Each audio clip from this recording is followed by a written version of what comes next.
August 1st, 1798. The Egyptian sun was setting over Aboukir Bay. 13 French warships lay at anchor. Their admiral, convinced his position was impregnable. His crews were ashore fetching water. His guns weren't loaded. No enemy, he believed, would dare attack so late in the day, in unfamiliar waters, against a fortified line. On the horizon, 14 British ships were racing toward him. Their commander had spent 3 months searching the Mediterranean, missing the French fleet again and again, driving himself to the edge of madness.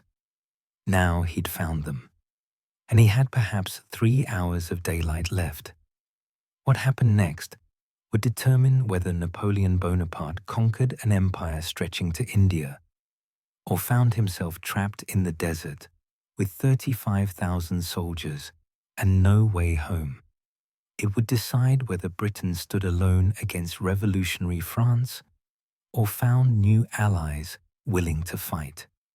And it would transform a one-armed, one-eyed admiral into the most celebrated naval commander in history.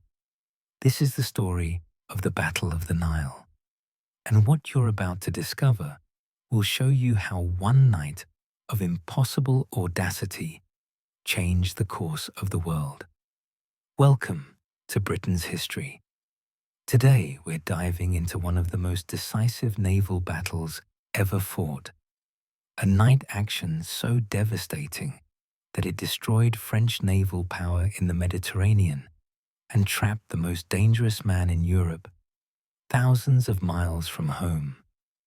Because the Nile wasn't just about ships and cannons, it was about Britain standing alone against revolutionary France, about one commander's relentless determination, and about a single night that determined whether Napoleon would threaten India or rot in the Egyptian sand. But before we get to that bay, before we watch Nelson's ships sail into the sunset and emerge at dawn victorious, we need to understand what brought these fleets to Egypt. Because without knowing why Napoleon was there, why Britain was so desperate to stop him, you can't truly appreciate what was at stake when the first British cannon fired. And if you're enjoying this deep dive into history, make sure you're subscribed. We've got dozens more forgotten battles lined up, each one as dramatic as the Nile. Don't miss them. Let's go back to early 1798, when Napoleon Bonaparte was the most celebrated general in Europe. He'd conquered Italy, humiliated Austria, and forced peace terms that expanded French territory dramatically. The French Directory, the government that ruled revolutionary France, saw him as both an asset and a threat. His popularity with the army made him dangerous. Better to send him somewhere far away where he could win glory without threatening their power. Napoleon had his own ambitions. He couldn't invade Britain directly. The Royal Navy controlled the Channel, and any invasion fleet would be destroyed before it reached English shores. But there was another way to strike at Britain's heart: attack her empire. India was the jewel of British overseas possessions, generating enormous wealth that funded Britain's war effort. Egypt was the key to India, the shortest route east, the gateway to the Red Sea and beyond. Whoever controlled Egypt could threaten British trade routes, potentially link up with Indian rulers hostile to Britain, and establish a French empire in the east that would dwarf anything in Europe. To truly destroy England, Napoleon declared, we must capture Egypt. The Directory agreed. In May 1798, Napoleon sailed from Toulon with the largest French fleet assembled since the American Revolutionary War, 13 ships of the line, numerous frigates and smaller vessels, and over 300 transports carrying 35,000 soldiers, 1,000 guns, and 167 scientists and scholars. The destination was secret. Even many of Napoleon's officers didn't know where they were going. But the ambition was unlimited. Nothing less than an empire stretching from the Mediterranean to India. The British knew something was happening. Reports from spies and neutral ships indicated a massive French expedition preparing at Toulon. But where was it going? Ireland to support rebellion. Portugal to threaten British ally. The Mediterranean to attack Naples or Sicily. The Admiralty didn't know, but they knew they had to stop it. They sent Rear Admiral Sir Horatio Nelson with a squadron to find out. Nelson was 39 years old, already famous and already damaged. He'd lost the sight in his right eye during the siege of Corsica in 1794. He'd lost his right arm at Tenerife just a year before, amputated after a musket ball shattered the bone. He suffered constant pain from his wounds and from the headaches that plagued him. But his courage was legendary. His tactical instincts were brilliant, and his ability to inspire men bordered on supernatural. His captains weren't just subordinates.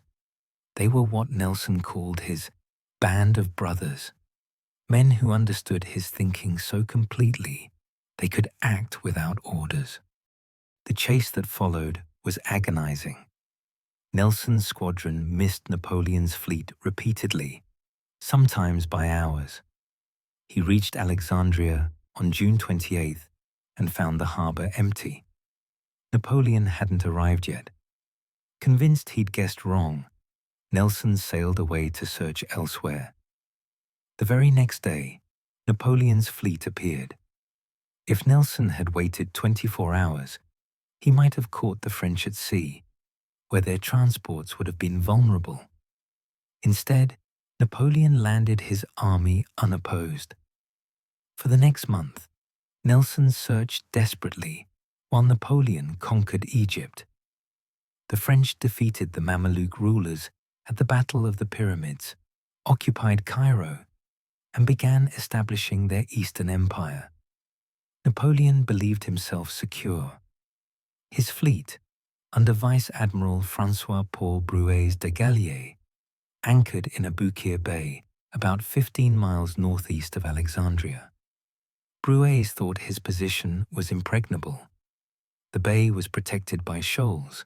His ships were anchored in a strong line, and a shore battery on Aboukir Island provided additional protection. No enemy would dare attack. Meanwhile, Nelson was going nearly mad with frustration. "The devil's children have the devil's luck," he wrote bitterly. He'd crossed the Mediterranean twice, always arriving just before or just after the French. His health was deteriorating. His reputation was at stake. He wrote to his wife that if he failed to find the French fleet, he would never return to England. Better to die than face disgrace. Then, on August 1st, everything changed. Nelson's lookouts spotted masts in Aboukir Bay. The French fleet was there, 13 ships of the line anchored in a defensive formation. It was late afternoon, perhaps 4 hours until sunset. Any sensible commander would wait until morning to attack, using the night to study the enemy position and prepare a careful plan.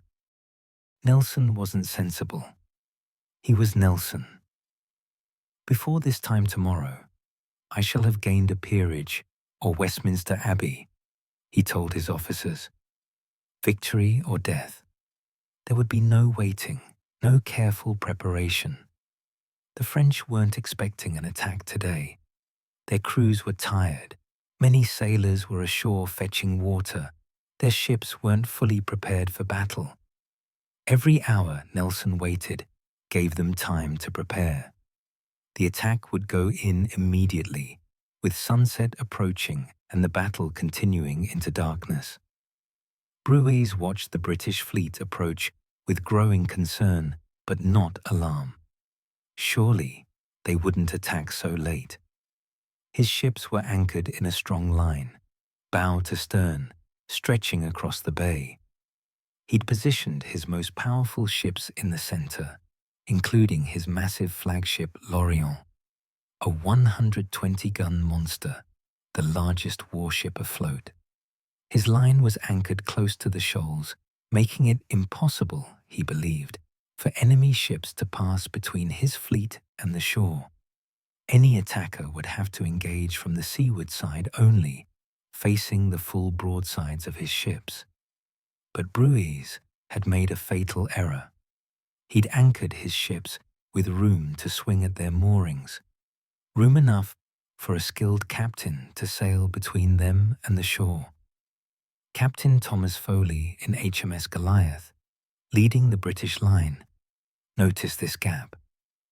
Without waiting for orders, because Nelson's captains understood their admiral's mind, Foley rounded the head of the French line and sailed down the landward side, where the French guns weren't prepared and many weren't even loaded.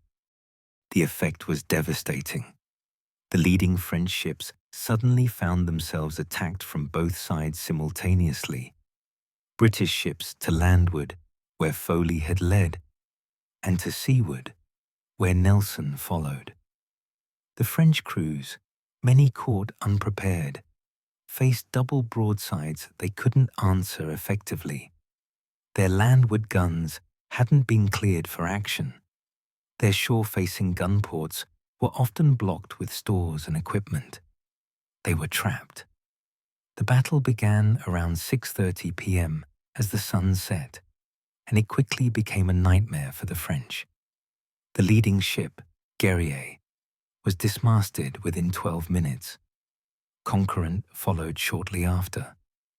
The British ships, guided by lanterns Nelson had ordered hoisted so they could identify each other in the darkness, worked methodically down the French line, concentrating their fire on each ship in turn, overwhelming them with superior numbers before moving to the next.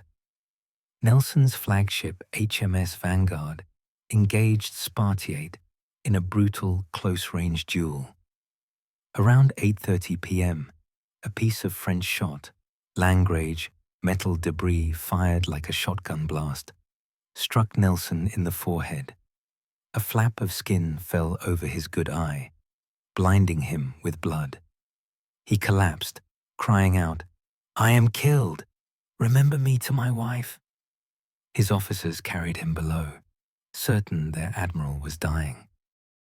But the surgeon examined him and found the wound, though bloody and painful, wasn't mortal. The skull wasn't fractured. The wound was stitched, and Nelson, refusing to let other wounded men wait while he was treated, initially insisted others be seen first. He wouldn't remain below for long. This battle was his creation, and he would see it through. By 9 p.m., the center of the French line was engaged, and Brueys' massive flagship L'Orient was under attack from multiple British ships. HMS Bellerophon, Billy Ruffian to her crew, positioned herself alongside L'Orient and was nearly destroyed by the French giant's broadsides. Bellerophon lost all her masts, suffered 197 casualties from a crew of 590, and drifted out of action, a floating wreck.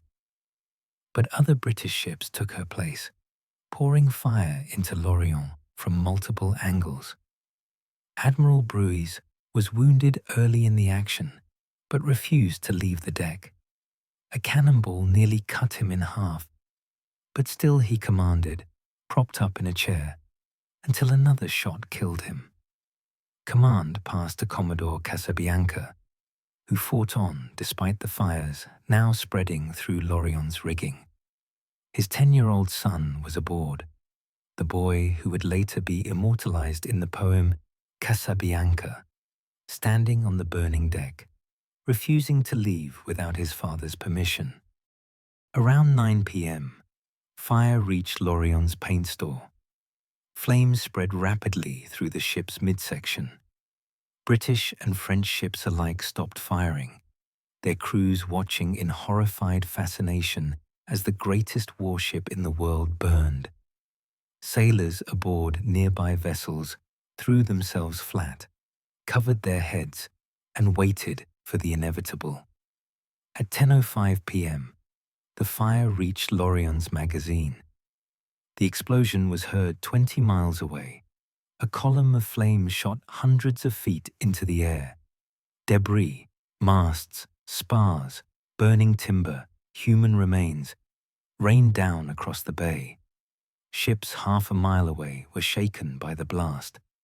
The concussion was so powerful that fighting stopped entirely for nearly 10 minutes as men on both sides stared in stunned silence at the empty space where the French flagship had been. When British gunner John Nichol emerged on deck after the explosion, he described the scene. The whole bay was entirely covered with mutilated corpses, the wounded, the burned, wearing no clothes other than trousers. There were a few Frenchmen from the flagship pressed up against the poop of Goliath. Poor men.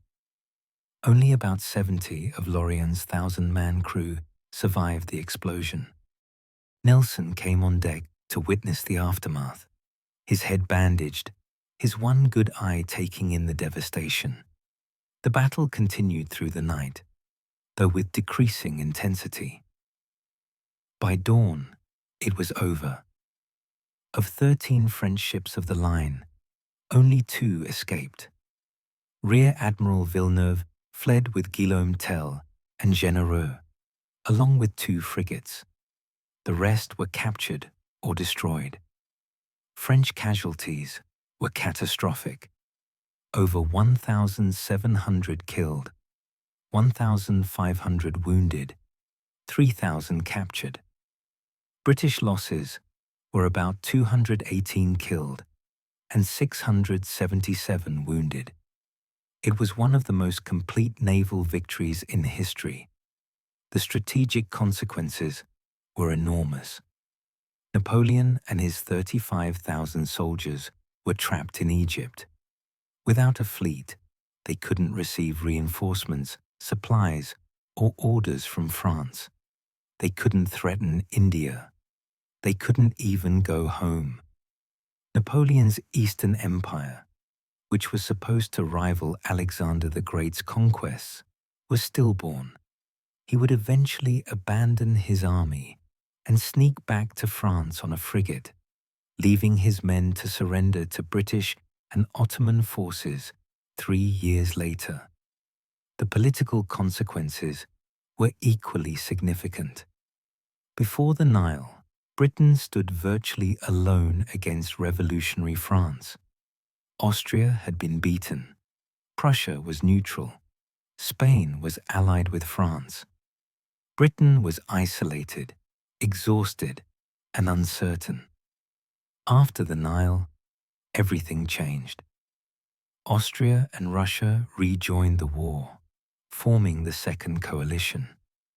Britain's control of the Mediterranean was restored. French naval power, already weakened, never recovered its former strength.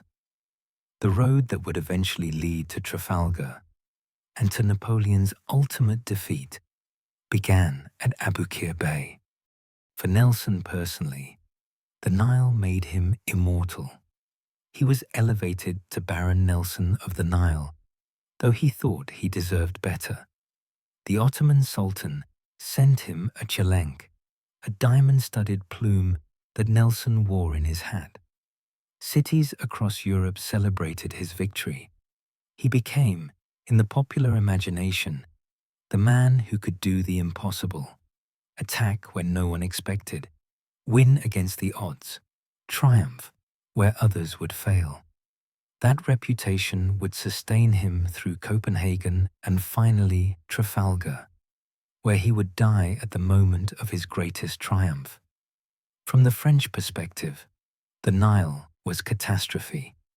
Buoys had made critical errors, anchoring too close to shore to allow maneuvering, not maintaining proper battle readiness, underestimating British audacity. But even with perfect preparation, the outcome might have been the same. Nelson's aggressive tactics, his captain's initiative, and British gunnery, trained to fire faster and more accurately than any navy in the world, were advantages France couldn't match. The French Navy would fight bravely for another 7 years, but after the Nile, no one seriously believed they could challenge British supremacy at sea. The battle also demonstrated something profound about leadership.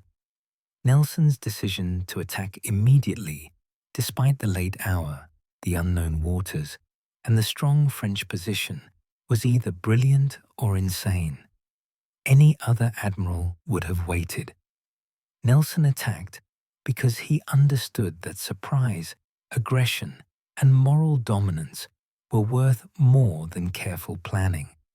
His captains followed because they trusted him absolutely.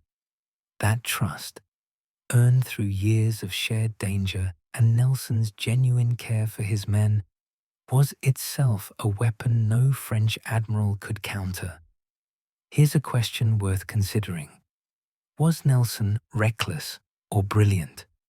He attacked in the last hours of daylight, in unfamiliar waters, against a fortified position.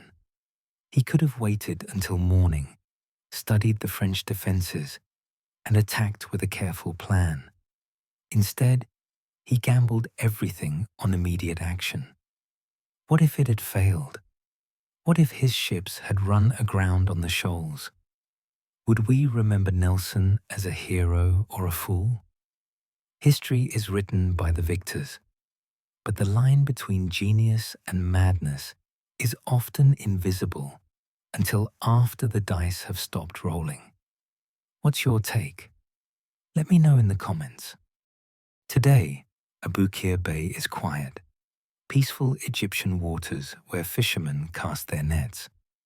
The wreck of L'Orient was discovered in 1983, and archaeologists have recovered coins, weapons, and artifacts from Napoleon's expedition.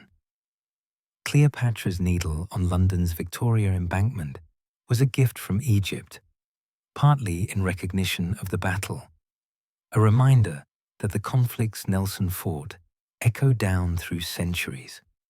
His victory at the Nile didn't just trap Napoleon in Egypt. It preserved British dominance in the Mediterranean, protected the route to India, and established the naval supremacy that would underpin the British Empire for the next century. The Nile also reveals something important about how wars are won. Napoleon was a military genius, perhaps the greatest general who ever lived. His soldiers conquered Egypt easily, defeating the Mamelukes with minimal casualties. On land, he was unstoppable. But wars aren't won only on land. Without control of the sea, Napoleon's Egyptian empire was a castle built on sand. British ships could go anywhere, threaten any coast, cut any supply line. French armies might conquer territory, but British ships could starve that territory into submission. The Nile proved that truth in the most dramatic way possible. The battle made Nelson a legend, but legends are built on more than luck. Nelson's genius was recognizing the opportunity, the gap in the French line, the unprepared enemy, the value of surprise, and acting on it without hesitation. His captain's genius was understanding their admirals so completely that they could act without waiting for orders.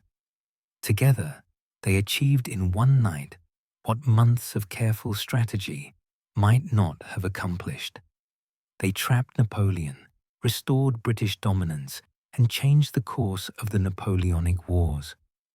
Within 7 years, Nelson would face the combined French and Spanish fleets at Trafalgar and win the greatest naval victory in British history, dying at the moment of triumph.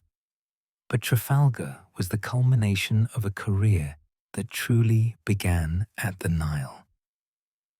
That August night in 1798, Nelson proved he could do what no one else dared attempt.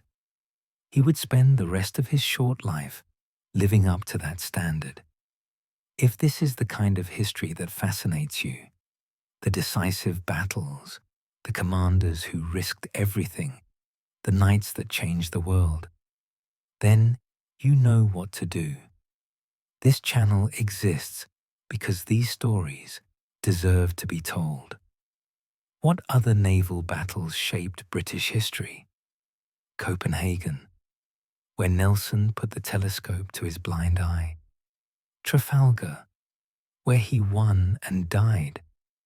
The forgotten victories that made Britain rule the waves. Drop your suggestions below. Thank you for watching Britain's history. The stories that mattered, told the way they deserved.